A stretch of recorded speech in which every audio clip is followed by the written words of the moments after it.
Life is tough. Let's be real. Sometimes it feels like we're drowning in challenges. You may feel unheard, unseen, or unworthy. But what if I told you that the very people we read about in the Bible, ordinary men and women who faced impossible odds, have lessons for your life today? They weren't superheroes, they were people just like us, scared, insecure, doubting, and overwhelmed. Yet God used them in extraordinary ways, and if He could use them, He can use you too. Let's begin with Hannah. Her story isn't about battlefields or palaces, it's about heartbreak. She longed for a child, but year after year, her womb remained empty. And in her culture, being childless wasn't just painful, it was humiliating. She faced whispers, judgment, and even mockery from others. Hannah would go to the temple, year after year, crying so deeply that the priest thought she was drunk. Imagine that, pouring out your soul to God, desperate for hope, and still being misunderstood. But Hannah didn't quit. She prayed, "Lord, if you give me a son, I will dedicate him to you." And in time, God answered. She gave birth to Samuel, who grew up to be one of Israel's greatest prophets. Here's the stunning part. Hannah kept her promise. She gave Samuel back to God's service at the temple, trusting that God's plan was bigger than her own dreams. Sometimes we carry pain no one else can see, silent battles, longings we don't talk about. People may not understand our tears, but God does. Hannah reminds us, when you're hurting, God is listening, and His timing is always perfect, even when it feels delayed. Now let's talk about David. When we think of David, we often picture him as Israel's mighty king, but before the crown, before the throne, he was just a teenage shepherd boy. His days were spent watching sheep, practicing songs on a harp, and protecting the flock from wild animals. One day, his father sends him to deliver bread and cheese to his brothers at the battlefield. He arrives and hears it, the roar of Goliath, a giant nearly 10 feet tall, armored head to toe, mocking Israel's army and mocking God. The soldiers, terrified, King Saul, paralyzed with fear. But David, this small, overlooked boy, stepped forward. Everyone laughed. You, against him? Even his brothers rolled their eyes. But David said something powerful. The Lord who rescued me from the lion and the bear will rescue me from this Philistine. With nothing but a sling and a stone, David ran toward Goliath, and with one shot, the giant fell. Giants come in all shapes: debt, depression, rejection, addiction. And often, the world looks at us and says, "You're too small, too weak, too ordinary." But when God is with you, no giant is too big. Like David, your greatest victories won't come from your strength, but from your faith.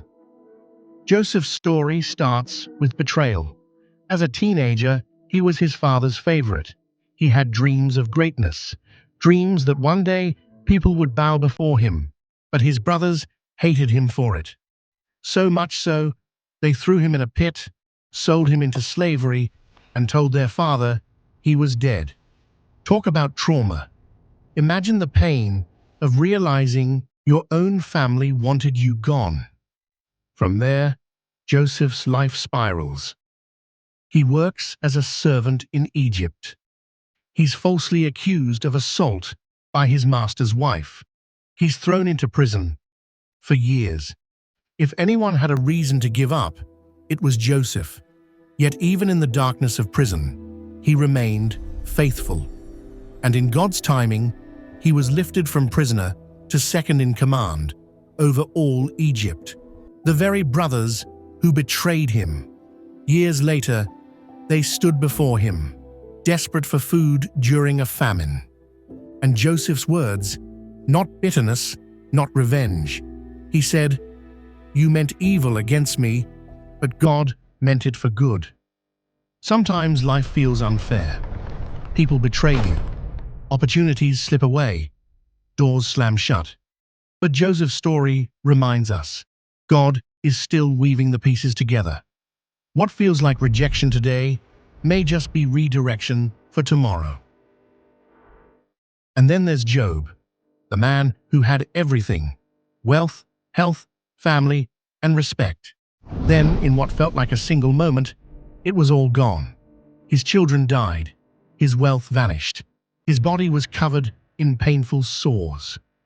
Job sat in the dust, scraping his wounds, asking the question we've all asked: why, God? His friends accused him. His wife told him to curse God and die. But Job held on. Even through tears, even through questions, he said, "Though he slay me, yet will I trust him." And in the end, God restored him. Not just his wealth, but his joy, his family, and his future. When suffering knocks on our door, it doesn't mean God has abandoned us. Like Job, our faith is tested in the fire, but it's also refined there. God's silence isn't absence. His delay isn't denial. Finally, let's look at Moses. Born during a time when his people, the Israelites, were enslaved in Egypt. By a miracle, baby Moses was placed in a basket and floated down the Nile, where Pharaoh's daughter found him and raised him as her own. Fast forward, Moses grows up, but after a tragic mistake, he flees Egypt.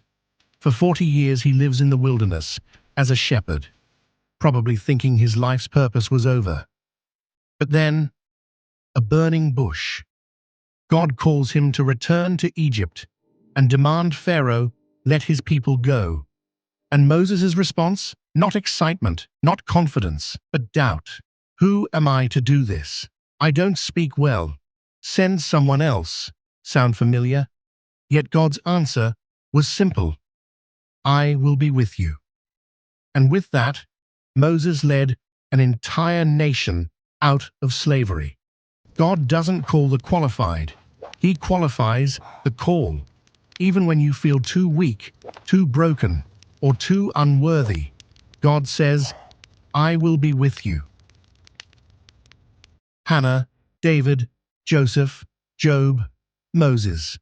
Ordinary people facing extraordinary challenges. Their stories aren't dusty history lessons. They're mirrors, showing us that the God who carried them still carries us today. So whatever you're facing, fear, giants, betrayal, suffering, or self-doubt, remember this: you are not alone. The same God who turned their pain into purpose is working in your story too. You may feel small, but in God's hands, small is enough. You may feel broken, but God's light shines brightest through broken vessels. You may feel unseen, but to Him, you are known, chosen, and deeply loved. Your story isn't over. If this message touched your heart, I'd love for you to join this community of faith and encouragement. Don't forget to like this video, subscribe to the channel, and share it with someone who needs hope today. And in the comments, tell me, which of these stories spoke to you the most? Let's encourage one another.